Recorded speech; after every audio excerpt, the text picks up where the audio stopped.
करूया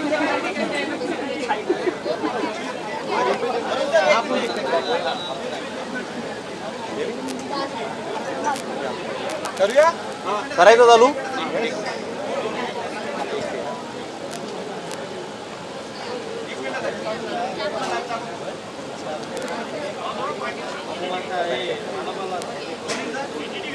नमस्कार।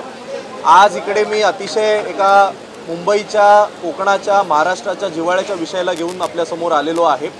तो म्हणजे आपल्या या गणेश उत्सवामध्ये ज्या गणपतीच्या मूर्त्या आहेत त्या मूर्त्यांच्या ज्या पीओपीच्या माध्यमातून बनवल्या जातात त्यावर जी बंदी घालण्यात आलेली आहे, ही बंदी ही अन्यायकारक आहे आणि याच्या विरोधात या संदर्भात आवाज उचलण्याकरता आज आम्ही सभागृहामध्ये लक्षवेधी सुद्धा मांडण्याचा प्रयत्न केला। खरं तर सकाळच्या विशेष सेशनमध्ये ती लक्षवेधी चर्चेला येईल असं आम्हाला वाटत होतं, पण वेळेअभावी ती येऊ नाही शकली किंवा कदाचित मुद्दामून ती येऊ दिली नाही। गणेश उत्सव हा मराठी आणि हिंदू अस्मितेचा सगळ्यात महत्त्वाचा सण म्हणून मानला जातो। डायरेक्ट आणि इनडायरेक्ट रोजगारामध्ये लाखो लोक यामध्ये त्यांना याच्या माध्यमातून उद्योगाला लागतात, त्यांना कामधंदे मिळतात, त्यांचा रोजगार चालतो आणि त्यामुळे पर्यावरणाचं कारण देऊन केवळ हिंदू आणि मराठी उत्सवांवर बंदी घालण्याचा प्रयत्न हे सरकार करत आहे का, असा प्रश्न आज आमच्या मनामध्ये आहे।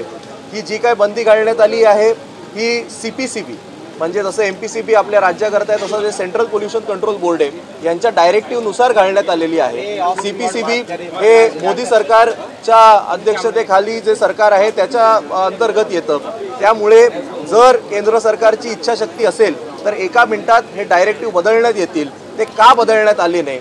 ज्यावेळी हायकोर्टामध्ये ही याचिका चालत होती तेव्हा केंद्र सरकार राज्य सरकारने इंटरव्हीन करून चांगले वकील देऊन आपल्या या POP गणेश मूर्त्यांवर बंदी येणार नाही याकरता का ठोस भूमिका मांडली नाही?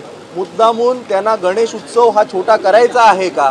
जेव्हा लालबागच्या राजाची विसर्जनाची मिरवणूक निघते, 24 तास ही मिरवणूक चालते, त्यामध्ये करोडो लोक सहभागी, लोकांची श्रद्धा या लालबागचा राजा असेल किंवा विविध गणेश उत्सव मंडळ असतील यांच्यावर आहेत आणि त्यामुळे हा मुंबईचा सण ज्याला जगभरातून लोक पाहायला येतात, हा सण छोटा करण्याचा डाव, कुटील डाव या सरकारचा आहे का, असा आमच्या मनामध्ये प्रश्न आहे। आणि त्यामुळे जेवढी सार्वजनिक गणेश उत्सव मंडळं आहेत, जेवढे मूर्तिकार आहेत, त्यांच्या मागे ठामपणे शिवसेना, उद्धव बाळासाहेब ठाकरे पक्ष म्हणून आम्ही उभे राहू। POP या एका कारणामुळे प्रदूषण होतं का? आज मुंबईची AQI काय परिस्थितीत आहे, त्या संदर्भात काय करते सरकार? आज कितीतरी केमिकल इंडस्ट्री ह्या त्यांचे एफ्लुएंट डायरेक्ट नद्यांमध्ये सोडतात, त्यावर कुठे बंदी घालण्यात येत नाही। आज एवढ्या मोठ्या प्रमाणात कॉन्क्रिटायझेशन संपूर्ण मुंबईत चालू आहे, त्याच्यामुळे प्रदूषण होत नाही का?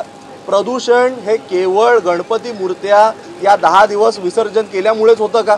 आणि त्यामुळे महत्त्वाच्या विषयाला बगल देऊन केवळ आपला मराठी टार्गेट करणं आणि ही दुटप्पी भूमिका मांडणं हे भाजप आणि सो कॉल्ड हिंदुत्ववादी सरकारने बंद केलं पाहिजे, ही आमची भूमिका आहे। सचिन